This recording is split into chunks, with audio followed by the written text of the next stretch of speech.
Right then, welcome everybody, nice to see you. This talk is going to be mostly about making a living as a writer and creative in the Black Country. That's what I'm going to talk about. Malcolm said that, it's going to be about 35-40 minutes talking in the first half with a few pictures to help, and then a break, and then I'm going to do about 20 minutes of performance poetry of the kind of thing that I would take out and go around the country with. I'm just going to put my clock on there.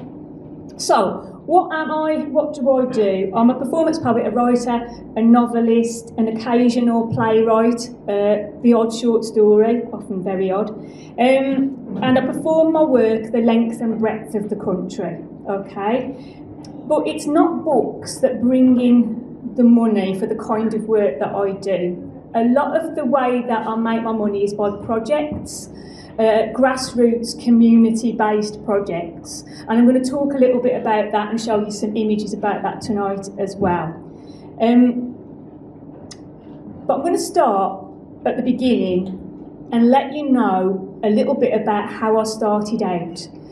The title of this talk in the billing is The Black Country, Is That Somewhere Near Leeds? Which might sound a little bit of a mysterious title for a talk.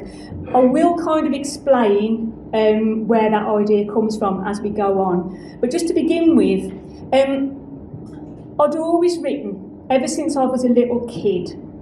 And I didn't see anything odd in that. It's just something I like doing. And in the house was this book. That's a book by my granddad, okay? It's a book of poetry, written in 4-line verse, rhyming poetry. I didn't actually know my granddad because he died when I was about 4, so I didn't really get to know him. So that book is the kind of only communication I had with him, if that makes sense. And I loved it as a kid. And people used to fetch it out and go, "Ooh, Grandad's book," as if it was something really special and really important. And I kind of thought, "Ooh, so that means that writing is special and important." I'm not sure any of them had actually read it, I'll be honest, but they just used to fetch it out and kind of go, "Grandad's book." So writing was around me. It didn't seem like it was something abnormal. I used to go to the library, I'd be taken to the little two-in library by my maternal grandparents, and I used to go to the library at Bantock Park and Central Library and get books out. So writing and words was normal, okay? Didn't think about anything to do with that until I got older. Inspired by my granddad, I thought I've got to try and get published. And the Brownie magazine, some of you might remember having this as kid when you were little, if you were in the Brownies, used to have a poetry page. So I decided I was going to send my work off. And the very first piece I sent off, they published. There it is. It's a bit of 4-line verse that rhymed, obviously highly inspired by Grandad, and it's about a cat. And it got all the dodgy rhymes in that you might expect. But it was quite inspiring as a kid to see somebody put something of yours in a book with a little picture. And that's kind of where it started. I thought, this is good. So I sent them another one. And they published that as well. 4-line verse rhyming again, but they cocked up the line breaks. Any poets in the room will know that this is very annoying. I can see one poet over there who's probably kind of, yes, oh dear, they did. So they didn't lay it out how I laid it out.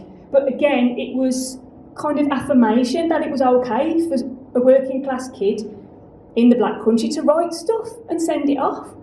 So I just carried on writing stuff and sending it off. And then as a teenager, I got published in the Black Country Bugle, on the same page as Jim William Jones, who was an amazing poet. This was my first foray into dialect writing. Again, it was around me as a kid, because my granddad used to have the Black Country Bugle annual every year, and there was always poetry in it, and I used to read it aloud, and I didn't see anything wrong with the fact that it was dialect. I loved it, I loved the sound of it. My granddad was from Sedgley and my grandma was from Upper Gornal. So they were steeped in dialect and the history of the Black Country. They loved it, were fascinated. So encouraged it. So that was kind of that as well. Then I went kind of national. I got one on breakfast telly. Some of you might remember the egg cup. They sent me an egg cup and a little flag. Fantastic.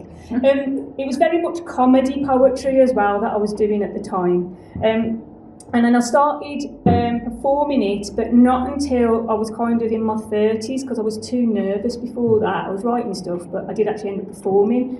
And that was my first performance piece. Comedy stuff. It was called strip poetry. I'd like to say it wasn't as bad as it sounds, but it really was. I still sometimes perform it, and I've got a gig in London soon with Steve Pottinger, who's sitting over there, who I'll introduce in a little while. And we're supporting Murray Lachlan Young, who was the first £1 million poet and did the main stage at Glastonbury. So anyway, we're doing that, and I'm getting that routine out the bag again to do this. So yeah, the idea of writing and writing in dialect seemed very normal. And then what happened was, and I'm going to kind of explain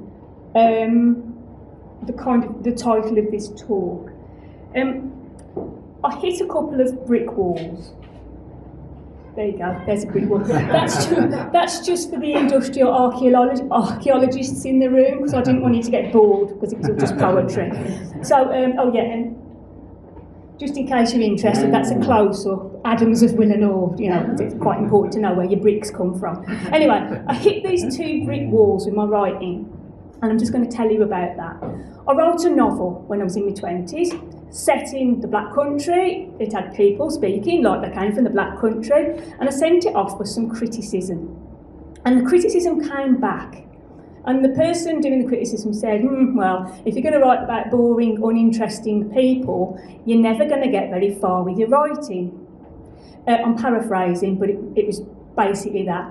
I was a little bit upset, as you might imagine. I'm probably 20, 21. So I took to my bed, cried for about 3 days, and then suddenly thought, hang on a minute, boring, uninteresting people. I'm writing about me and my mates here. How does that work exactly? And I realised that what they actually meant was you're writing about working class people from a community that isn't very fashionable, and that annoyed me somewhat. So I carried on with the boring, uninteresting novel, which eventually went on a bit later to win me a place on an MA course for creative writing and get shortlisted for a mainstream unpublished novel prize. Same writing. So I was right to stick to my guns. The trouble is, when it got shortlisted for the prize, it hit my second brick wall. The prize was the Dyslexia Unpublished Novel Prize, and it's quite a big prize. The woman who won it that year, when I got shortlisted, there was 10 of us shortlisted, but the woman who won it was a lady called Rosie Garland, brilliant writer. As a result of winning, she got a 2-book deal with HarperCollins for a 6-figure sum. That's kind of, you know, how important the prize was. The rest of us, the rest of the 10, got to go to London to pitch our novels to agents and publishers. So there we are, Piccadilly Circus, up above Waterstones in this fancy room with the kind of wine and the canapes, and I am bricking it because I don't feel comfortable. I'm all over the shop. I'm the only regional voice there. Actually, there was one other regional accent, which was a woman called Kate Fox, but she was already established on radio as a poet that used to perform on one of the Saturday morning shows. But I'm like really nervous. I'm like, oh God. And the idea is you're supposed to just walk up to the agents and publishers and tell them who you are and what your book's about. Really uncomfortable. So I kind of looked around the room, and the agents and publishers were, with one exception, women, middle-aged women, very, very posh, and these were the people in London that were running kind of publishing. So I picked the one that looked least ferocious, and I walked up and goes, all right, my name's Emma, and I've written this novel, and it's called Scratters, and it's set in the Black Country, in the West Midlands. And she went, oh, is that somewhere near Leeds? My jaw must have hit the floor. I'm thinking, somewhere near Leeds, it's massive bad, the West Midlands, what on earth are you thinking of? I couldn't speak, I went to the toilets, sobbed in the toilet strip. There's a bit of a theme here, but like, I thought, I'm going to go home on the train. I can't believe that somebody wouldn't know, first hurdle, wouldn't know where the West Midlands is. But I didn't. I went back into the room and I shuffled about and looked awkward, and they gave me some business cards and said, oh, send it in. I think they must have just felt sorry for me. And I sent the novel off to the people who said I could. And I got letters back saying, this is really good writing, this is great, we really like the characters, but the dialect and the kind of accent that you use, no. You're going to have to get rid of that. You're going to have to lose it. And actually, it doesn't really need to be set there, doesn't it? Couldn't you set it somewhere else, like London? And I'm like, no. The whole point of writing for me is to express where I'm from, what I'm about, what it's like here. And that didn't sit right with me, and I couldn't take it out. I couldn't do that. So I decided to plough my own course and carry on. There was a couple of things that helped me, I suppose, continue. Irving Walsh's Train Spotting came out, all in Scots. And I thought, if people can cope with that, they can bloody well cope with Black Country dialect. So that spurred me on.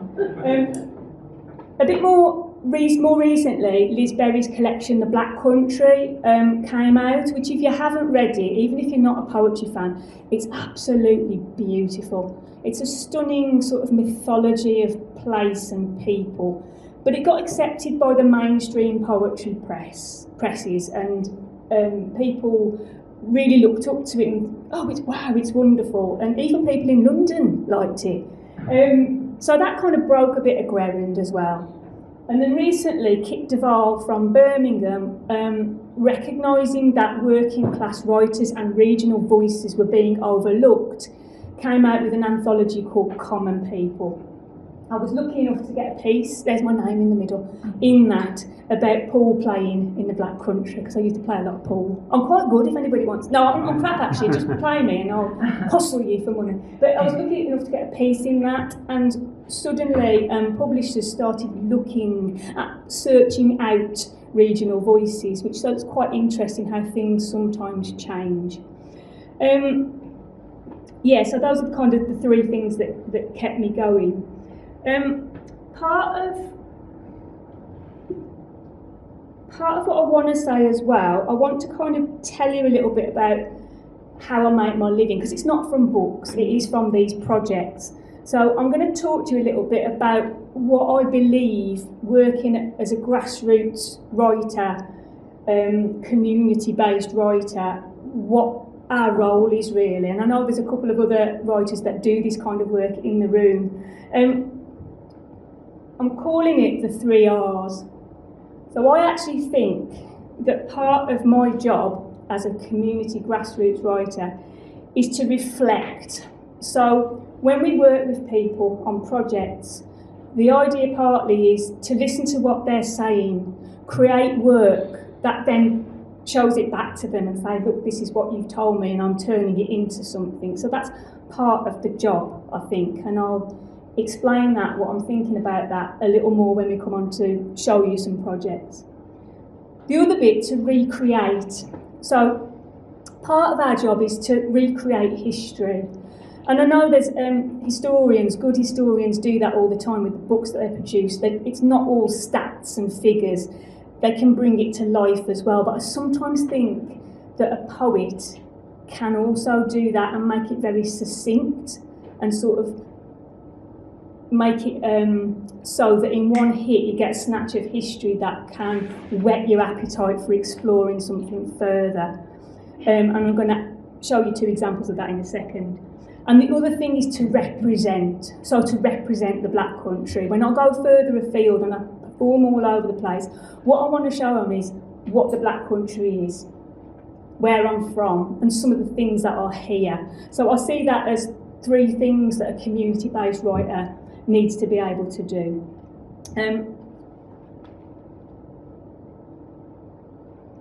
I'm just going to put up a poem. Oh, I don't know what it's doing. I knew that was going to do that. I'm going to stop that doing that. Yes. I'm going to put up a poem that is an example of that idea of reflecting the current Black country and also thinking about the history, and to show you how much research goes into these things.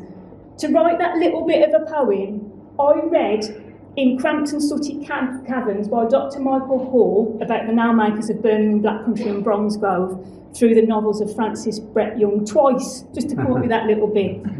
So we do take our research seriously. I'm just going to perform that for you. So when I go out gigging, I go, right, this little poem is to tell you a little bit about the Black Country and how work in the Black Country has changed over a number of years, how things are different now. And it's called Then and Now, so then. In cramped and sooty caverns we ply our trade to the clink and tinkle of hammers for 5 shillings a week. Horse, frost, gate, boat, rose head square, rose sharp, rose flat, rose clench, spikes is what our work entails. In case you haven't guessed it yet, our trade is nails. Now. In spacious, well-lit salons, we ply our trade to the snaky hiss of compressed air, to the smell of acetone for minimum wage. Gel, gem, stripe, flick, long squared, short squared, round, stiletto, squoval, French tip, oval is what our work entails. In case you haven't guessed it yet, our trade is nails.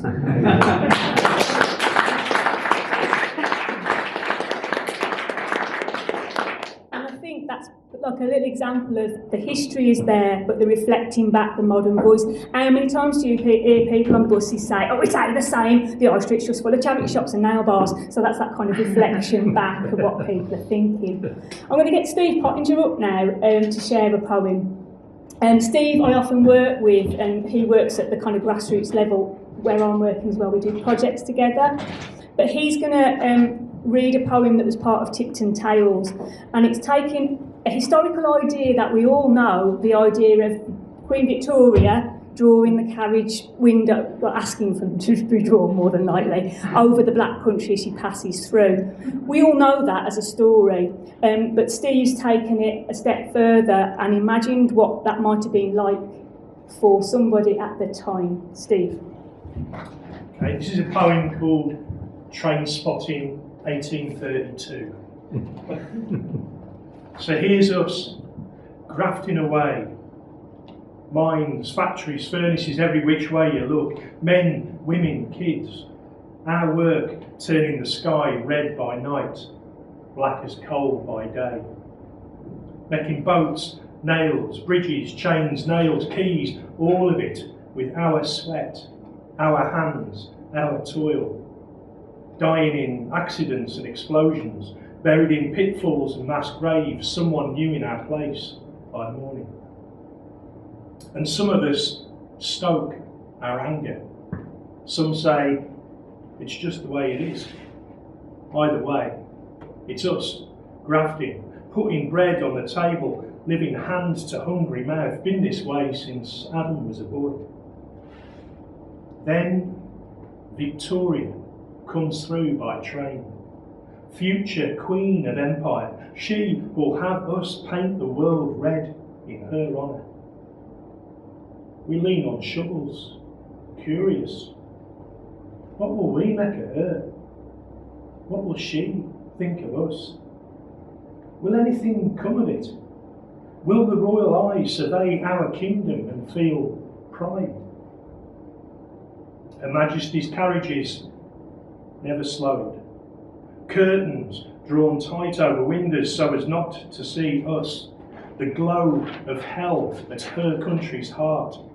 Her grave diggers, her mine workings, her people. And we burned up with rage, screamed at train and curtains as they raced into the distance. Sorry, Your Highness, for even existing. Then we spat on our hands and we set back to work, trying to put food on the table. And it's us, grafting away, Mines, factories, furnaces, every which way you look. Men, women, kids. Our work, turning the sky red by night, black as coal by day.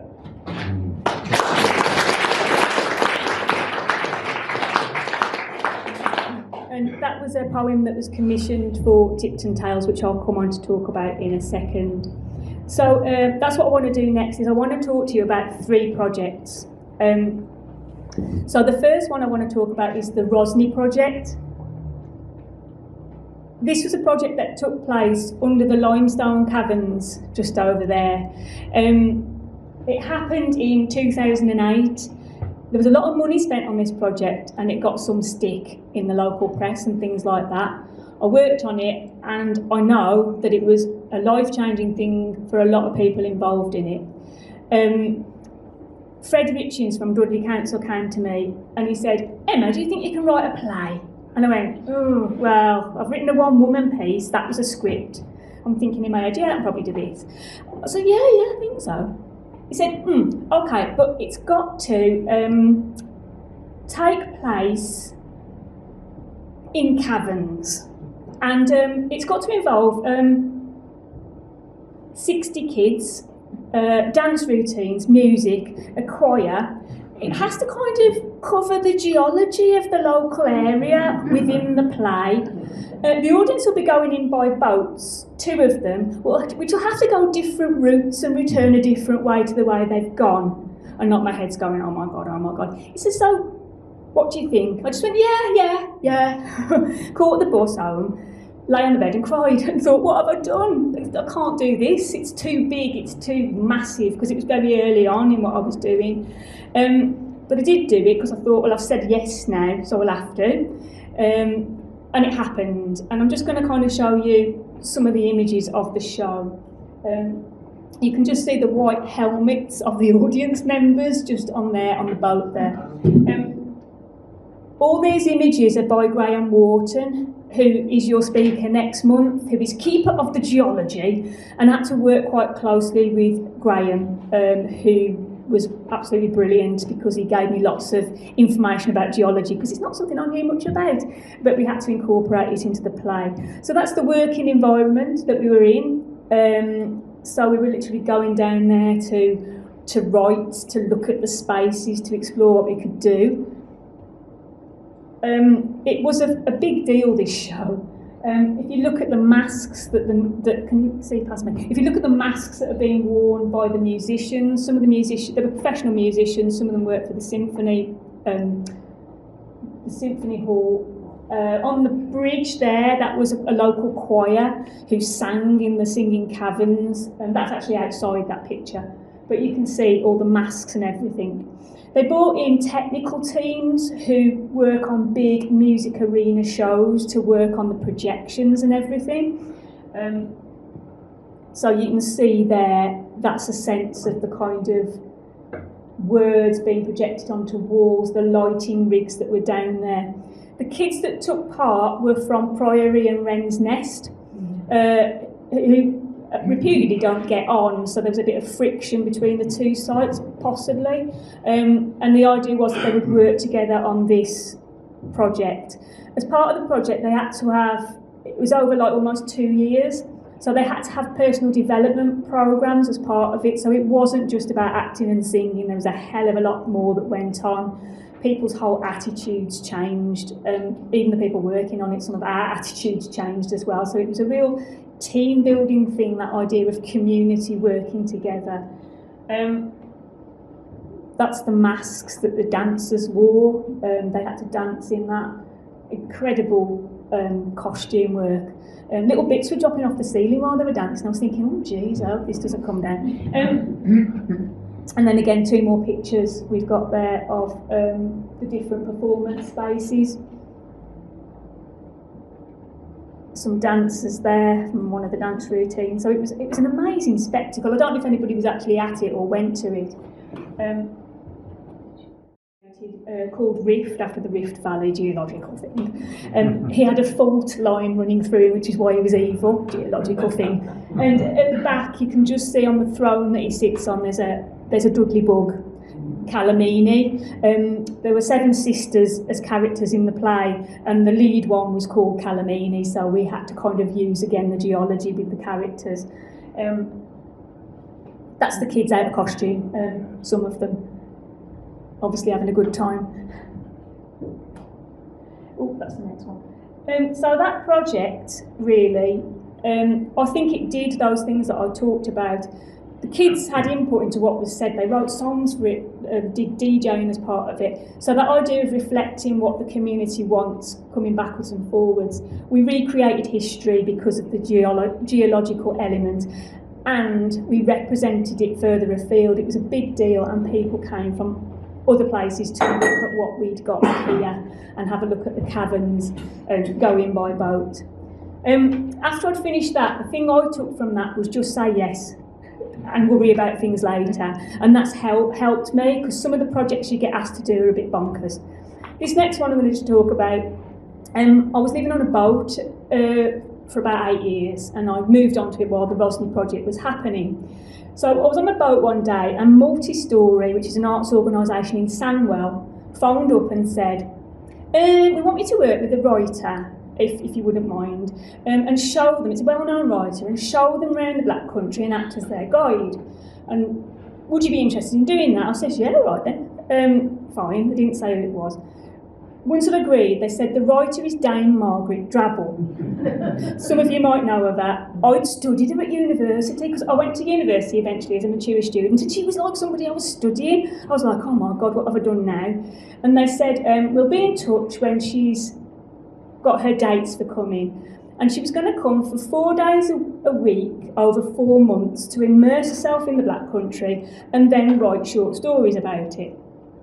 So they phoned me up when the dates were settled and goes, right, she's coming, she's stopping in the Premier Inn in the middle of West Brom. So can you go pick her up in your car and take her to the first place we've got to go to? And I went, what car?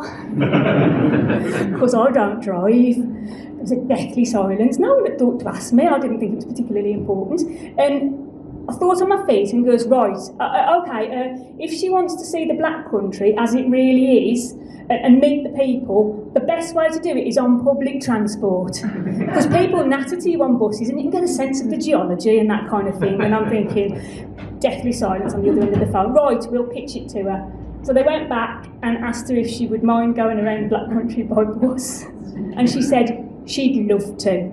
And she came, and on the first day I met her, she'd got her bus pass, and we were away. And we went around the Black Country on buses, on the trams, we went everywhere. We went to the obvious places like the zoo and the museums, but we went to not so obvious places as well. We went to Marpardo's, we went to, do you remember the little country and western shop that used to be opposite in Netherton? She loved it in there. She didn't buy anything, but she loved it in there. I think it's gone now. So we went everywhere, and the one day she talked me into taking her to Womben, because she knew somebody from Womben. It wasn't on the itinerary, but we went for it anyway.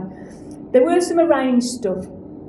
So the picture there is a Martin Parr picture of Teddy Gray's, and we had to go and sit in the little workers' shed and meet the staff on their dinner breaks and natter to them so that Margaret could get a sense of places. We also went to the Crossroads Cafe in Willenhall and sat there for a couple of days, nattering to the staff. She didn't tell people who she was or make a big deal. Oh, and the hairdressers in West Brom, we sat in there for a few days as well, which was brilliant. And then she went away and wrote stories. You might be thinking, well, why do we have to bring anybody in from out of area? Because we've got enough talent here, thank you very much. We've got photographers and we've got writers here that could do this job. But the idea is that where people like Martin Parr and Margaret Drabble go, the media comes with them. The eyes of elsewhere looks here. Margaret wrote the 4 short stories. They were brilliant. She got the rhythm of our voices, they were in first person, some of them, and it really worked. She got to go on Woman's Hour to talk about the Black Country and what a brilliant time she'd had here. But she couldn't read the short stories because she couldn't do the voice. So I got to read extracts for them, went to record them, and they put them on the radio as part of that. And as a result of that, I got invited to do Tongan Talk, the Dialect Poets, which was a Radio 4 programme. That wouldn't have happened if we hadn't got that two-way thing going on.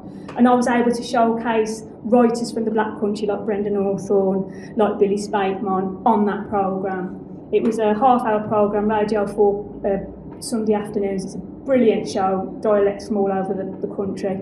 It got Pick of the Week. As a result of that, they asked myself and Steve if we got any other things we could pitch to the production company. And Steve had just finished writing, it was like a project you were doing on Black Country wrestling. So we pitched that, and they let us produce that show. So suddenly there's a programme on Radio 4 about Black Country wrestling. I don't know if you heard it, anybody. And that show got Pick of the Week. So the idea that people coming from outside that bring attention with them isn't necessarily a bad thing. It can start a flow going both ways. I just want to make that point, really. That was the product that we produced with Margaret, and it was like a one-off women's magazine type thing. But all of the articles in there, the recipes were by Black Country people and that kind of malarkey. So that kind of worked. Just going to check the time. Yeah. I'm going to show you two more projects, and then I'm going to bring Steve up again to do another poem. So these are promenade performances. So done a couple of these. One, Tipton Tales was one, and Wednesbury Tales, which happened last March, which is a very dodgy time to do a promenade performance in Wednesbury because it's a bit parky, but it was all right. The weather was with us. But promenade performances, what happens with those? I'm given a budget, and I employ local creatives to respond to a place. The first one we did was Tipton.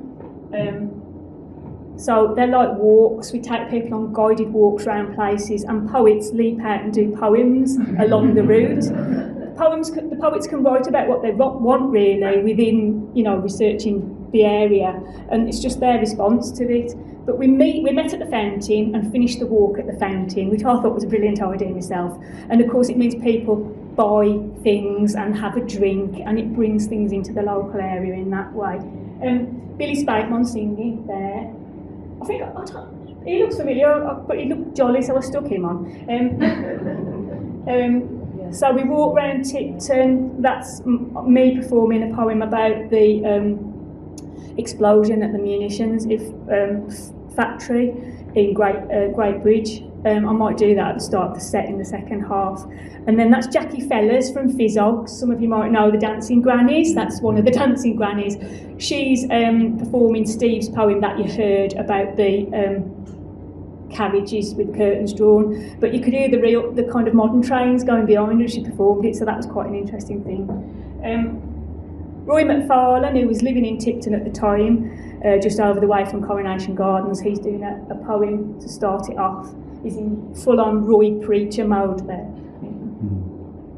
That's just like you can see Dave Pitt, who's another person that I work with quite a bit, leading the walk, and the walkers. Well, they don't look like they're following him. They look like they've stopped, but they're not. And you can kind of see the people that get to go around the place and admire Tipton. That's Brendan Hawthorne. That was his prop. He was playing a fisherman sitting at the side of the cut, and he delivered a poem about Caggy's boatyard. It looks like it says pot on his t-shirt. I think it says poet. I don't think that's an indication this is off for a slice smoke. I don't know.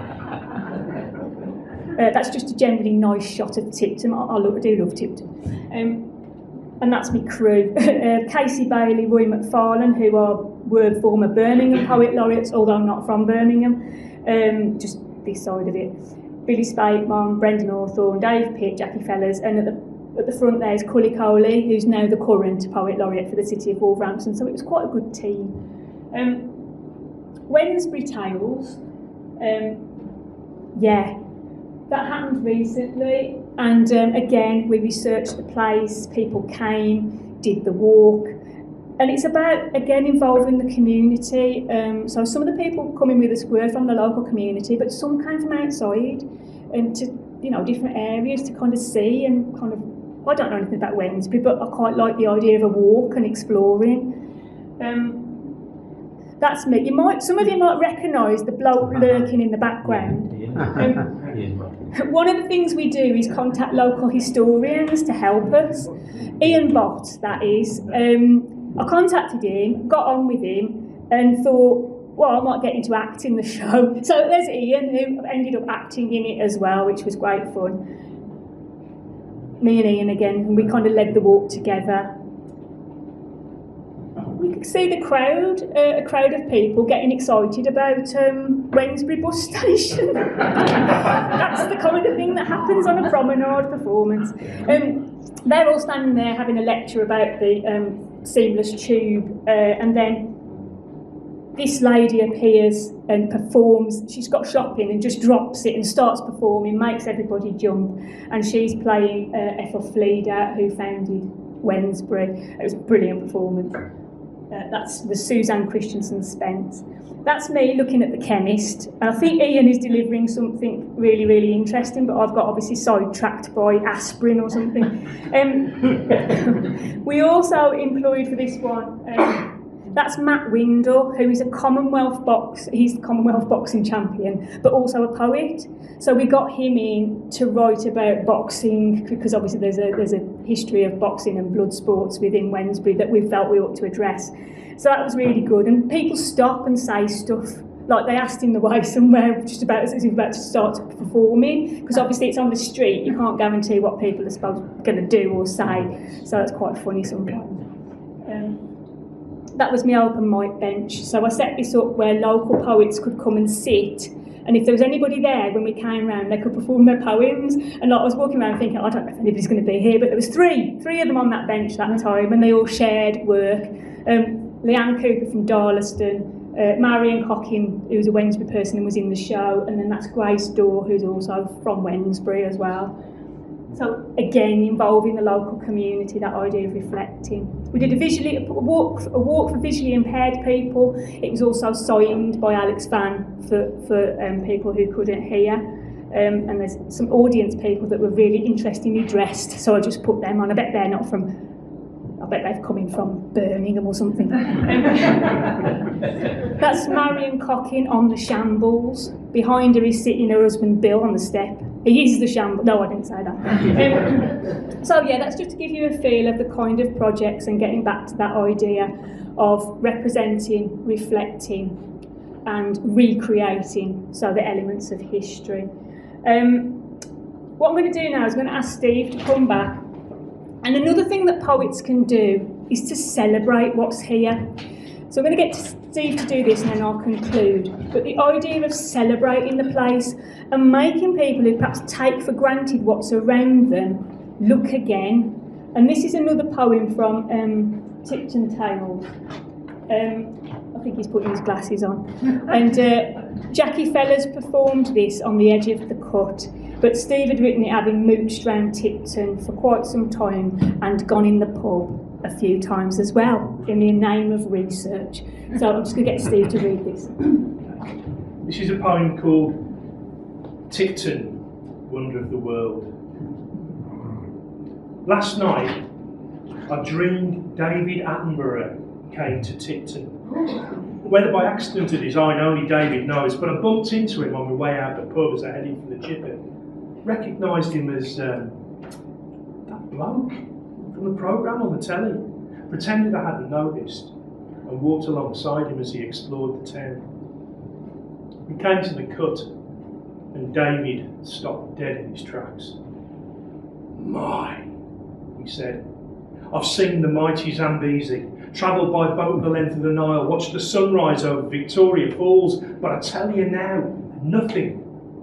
He pointed at the Birmingham main line as we stood on the bridge down by the boatyard. Nothing compares to that. I shook my shoulders. I know, David, says I, but we don't like to brag. He plunged his head into the gin-clear water, watched the fish as they swam in canyons of weeds, flitting in formation from one place to another. My, he said, I've filmed great white sharks in the South Atlantic hunting. I've seen shoals of sardines schooling off the coast of Mozambique. But I swear to God, that carp's a 20-pounder. And I tell you now, Nothing. He pointed at the canal, the knife silhouette of a jackpike, shapes of bream and roach and tench and rudd. Nothing compares to that. I nodded my head. You're right, cocker, says I. But we don't like to brag. Suddenly, we were in the park. These things happen in dreams. And there was an owner with their staffy chasing and bringing the bull, chasing and bringing the bull, chasing and bringing the bull. My, said David. I've seen herds of zebra as they roam the Serengeti. I've watched a pride of lions as they hunt the zebra down. I've met gorillas and bull elephants. But as I stand here in this town, I tell you, nothing. He pointed at the staffy as it lay, panting by a bin under the shade of one of the trees, ball at its side. Nothing compares to that. I shrugged again. You ain't kidding, Davy, says I. But we don't like to brag. Coronation Gardens next. And we looked up at the statue of the Tipton Slasher, boxing champion of England. Legend. My, gasped David. I've lived among the Inuit, travelled with the Tuareg, gone dancing with the Maasai, met people all around the world, but I tell you now, nothing. He pointed at the Slasher's statue, fists raised, ready to beat each and every opponent into submission. Nothing compares to that. I grunted in agreement. You bang on our kid, said I, but we don't like to brag. When I finally left him, David Attenborough was at the bar. A curious crowd gathered round him as he declared the cubes floating in his double vodka and coke knocked the socks off Arctic pack ice. And he bet his bottom dollar if he opened the pub freezer he'd find a polar bear lurking there. As I slipped out the door, he called after me.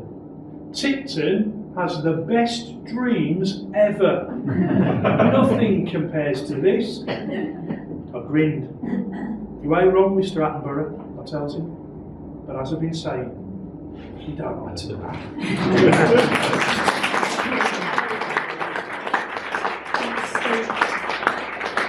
do have a little table of books and things here, just saying. So to conclude really, if in the questions a bit later you can ask about other projects if you want to, but I think the point that I want to kind of make just to finish the little talk and let you get your beer, support your local creatives if you can. They might not be published by Penguin or Faber, but by God there's some talent here in the Black Country, and if nothing else, right, let's make sure in our own ways that the wider world gets to hear about the Black Country, our proud heritage and history, as well as what we currently are and what we've currently got to offer. And let's make sure that in the future nobody has to say, the Black Country, is that somewhere near Leeds?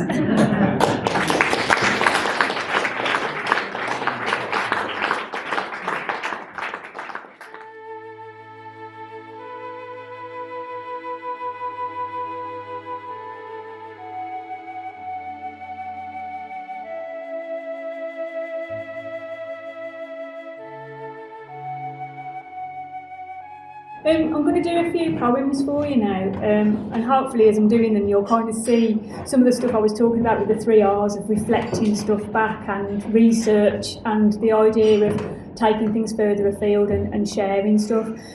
I'm going to start with a poem.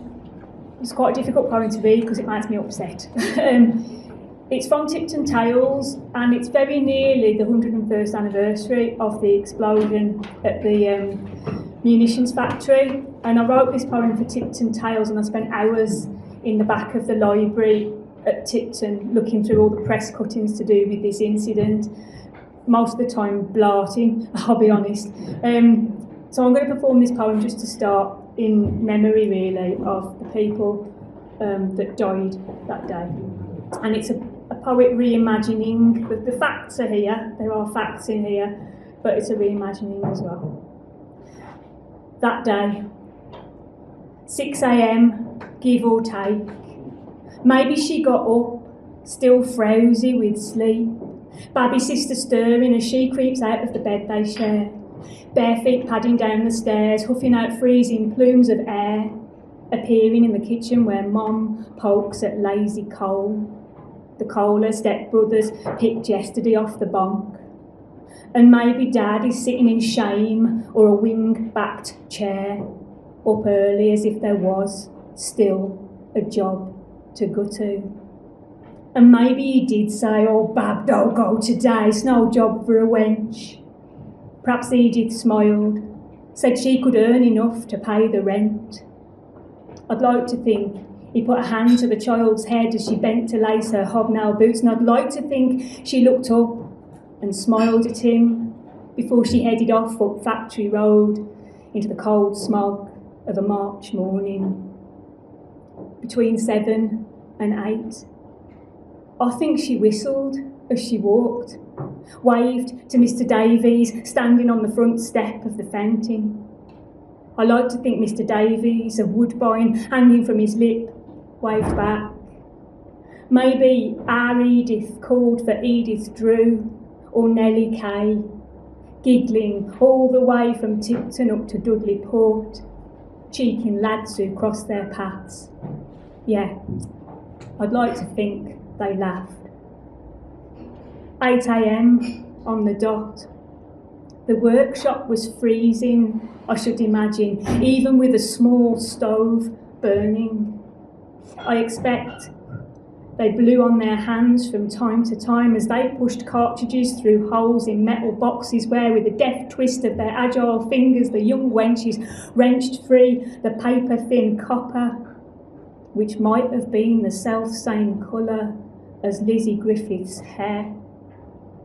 I bet they bantered as they separated metals from live ammo, and gunpowder peppered the floor, their clothes. And I'll bet they rolled their eyes when Gladys Bryant's mom came to complain about low wages. "Who's a thinker is, eh? Pouring a flea in the ear of management." Maybe they sang a song or two, passing hours. 11:45 or thereabouts. I'll bet Bally's had been grumbling for a while, not so far off dinner time. Perhaps Edith heard the fizz that one girl had reported. I hope she did. And then I hope she heard no more. Not the bang that blew the roof to kingdom come and sent the windows flying out, or that unholy shrieking as girls ran out to burn in an open yard. Thank you.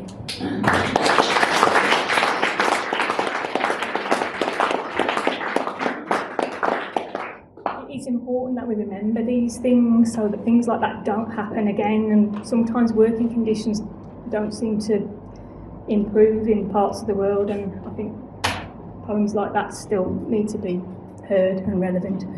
Anyway, I'm going to move on now to do a poem that I start my sets with when I go out and about to enable people to tune into my voice and the accent. It's about language and accent and dialect. Can you just check that? Yeah.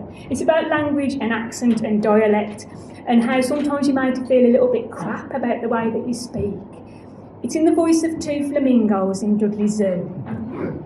One's a grandma flamingo and the other's a baby, or babby, if you prefer. Special, eh, we? He starts again, always moithering with questions. Great being a flamingo, ain't it? Always blethering on, is. I like having feathers, don't you? No different when he was an egg. Tap, tap, tappity tap. No peace to be had. He stands on one leg. What was it like in the old days, Nan? Don't half remind me of his dad. I got the heart to tell him as how it's always been like this. The pond by the gates, the faces, the chairlift soaring overhead, us sky watching, pale with envy.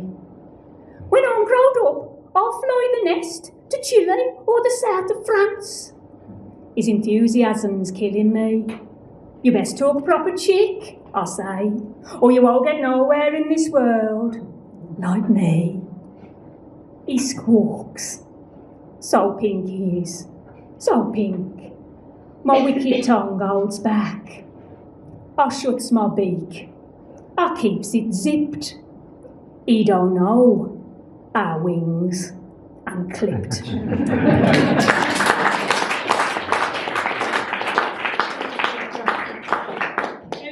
The next poem I'm going to do is from Nailmakers' Daughters. This is going to be relaunched on the March or something in a few weeks' time. It's a three-handed collection. I did it with Marianne Cocking, Iris Rhodes, who's sadly no longer with us, and myself, and we used to tour about being Nailmakers' daughters. My poems in this are mostly about work and family. In fact, I think the poem that Brendan's got in his book is out of this collection, and it's about working at Bilston and Battersea Enamels, that one. But the one I'm going to do now, it's a list poem, and list poems, you can use them for all sorts of things really, but this one hopefully builds up a sense of character. And this is, it's called Things I Learned from My Maternal Grandfather. And this is the granddad who was from Sedgley. Okay. Things I learned from my maternal grandfather. The value of canals, where the best blackberries are found, that pig's trotters are edible, that I am like a bibble in a can, that if you cut up a golf ball with a hacksaw, the results can be interesting. The names of the flowers, to tell Jehovah's Witnesses you're a Buddhist so they will leave you be. The smell of incense, words like gleed and saftness, and that cardigans are ganses. The keeping out of oss-roads, the smell of oil paints and linseed, how to fire an air rifle, how not to clean it when it's loaded, how shooting at imaginary burglars in the dark will cause holes in greenhouse windows. Double digging, to always plant potatoes on Good Friday, where to find the fossils and the interesting graves, that all books are special. How to play the mouth organ badly, how to play the penny whistle badly, how to play the spoons badly, how to play the bowens badly, how to play whist well. How to take snuff back of your arms, don't tell your mother. How to take the peel from an apple in one long curl. How the steam engine at the waterworks operates, that bikes should be polished. How to sleep in the afternoon, that you can never have too many clocks, watches, radios. How to make garden fires. How to deal with neighbours who react badly to garden fires. How everyone in the street should have a nickname. How not to ask people how they are in case they tell you. How upstairs on the front seat of the bus is the best way to travel. How not to fix an electric fire in winter. How to miss someone. And the companion piece, Things I Learned from My Maternal Grandmother, Suffering in Silence, see previous poem.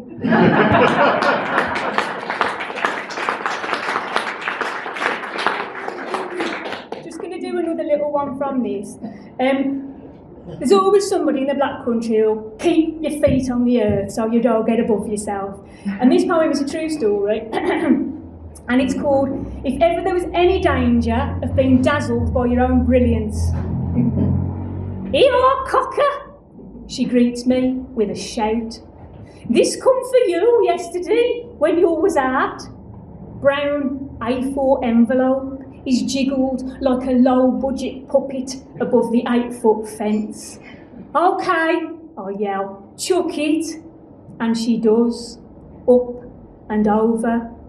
As it descends, I catch it. Anything good? She pries through a gap in the larch lap.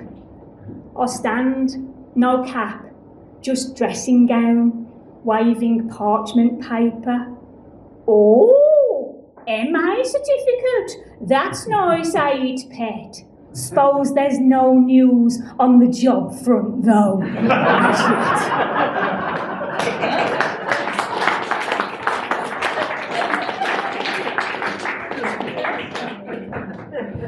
Yeah.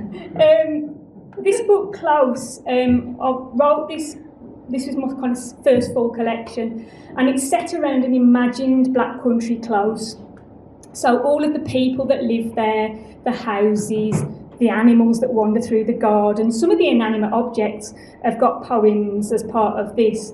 When I go out and about, I kind of tell people there's a canal running back at the back of the imaginary Black Country Close, as there is in a lot of the Black Country, and I tell them we've got more canals than Venice, and they always look very impressed. Whether it encourages them to come and visit, I don't know whether they expect gondolas when they come, but nobody's complained as yet.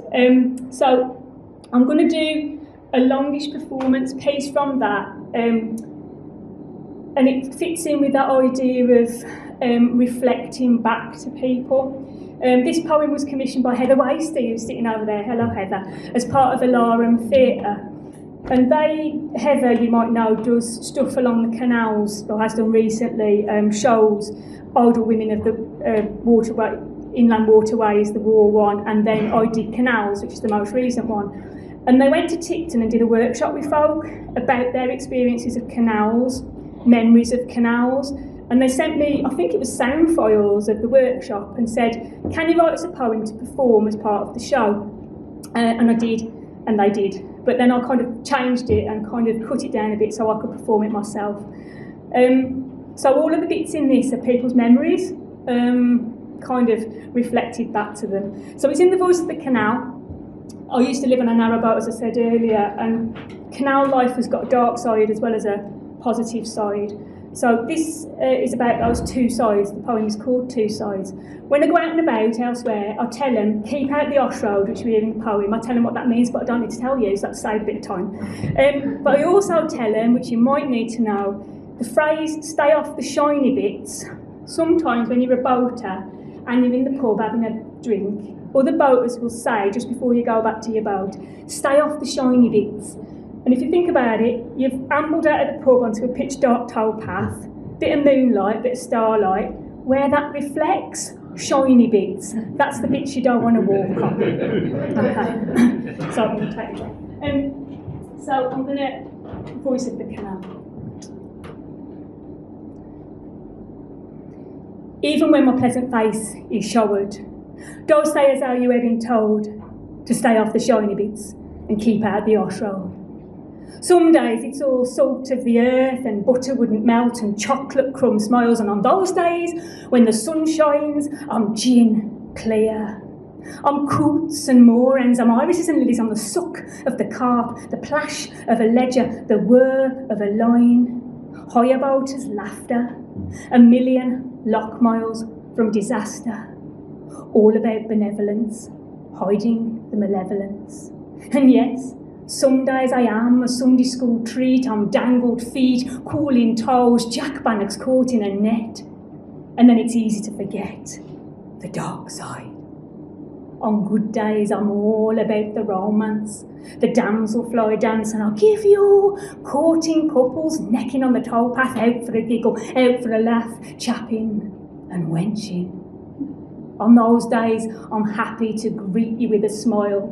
And for a while, it's all life's so sweet, and it's 50 tons of scaff delivered safely to Newhall Street. And I'm running like clockwork. Steer to the bread, steer to the cheese.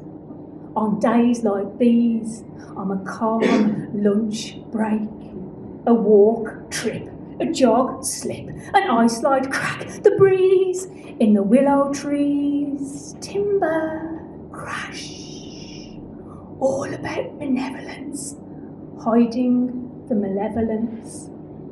Because then there are those other days, those cross-cratch, snide-hatch, slash-down, stare-rod, cotton dog, stubbing slack like a slack sort of days when I'm not stopping cold and every poor soul whose life I've taken. From the navvies to the babbies, I'm every wretch that ever drowned in a stretch or dropped into a lock.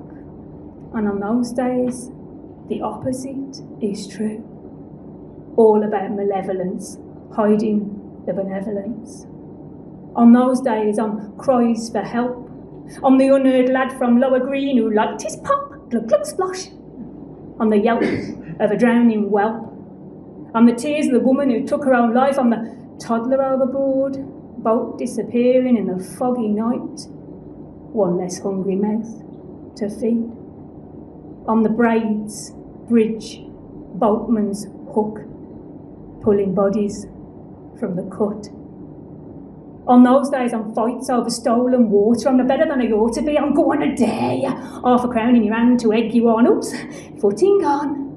On those days I'm watching you catch your chin, bash your teeth, and I'm there at your side, whispering, you're going in. And then it's easy to forget the lighter side. So, even when my pleasant face is showed, don't say as how you have been told to stay off the shiny bits and keep out the off road. No, don't say as how you have been told to stay off the shiny bits and keep out the off road. Thank you.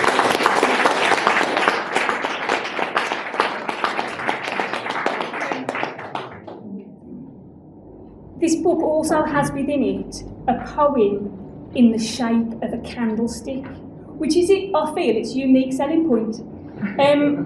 There's not many books available tonight here to buy that have a poem in the shape of a candlestick. George, look at that. Can you verify? In the shape of a candlestick. Not only is it in the shape of a candlestick, it's also in the voice of a candlestick. So I'll just read it to you. It's not very long because it's not a big candlestick. Use nor ornament. Gets on my wick, so to speak. Being useless. Brassed off I am.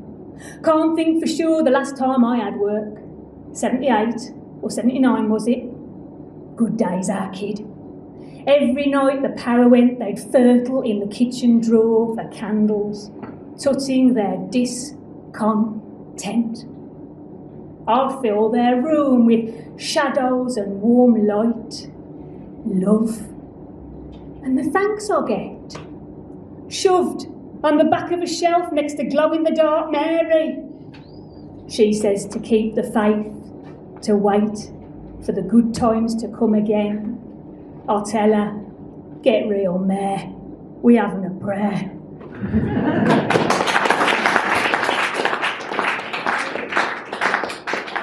I've got 2 more poems I think to do before I open it up for questions. Actually, what I'm going to do is read an extract from the novel. The first novel I wrote, as I said, didn't get published, but the second one I did.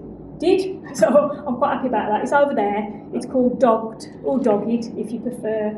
And it's about 2 women in their late 70s who live in Wolverhampton. You can recognise all the places and the street names. It's a bit like if Thelma and Louise was happening and the protagonists were in their late 70s and it was in the Black Country and neither of them drove. That's the only one. This just introduces the 2 main characters. Gig price tonight over there. So. Nancy stands on the step. Her shoulders have been aching all night. Years of scrubbing quarry tiles up at the Dartmouth for taking their toll. She rolls her shoulder forward and twists her head to peer over towards her back. A lump has started to form under her overall. What now? If it ain't one thing, it's something else. As she watches, the lump starts to bulge, move and rupture the skin. She hears Mr. Maddox's voice. If God had meant us to fly, he'd have given us wings. The voice is punctuated by the sound of a trickle of whiskey being poured into a glass.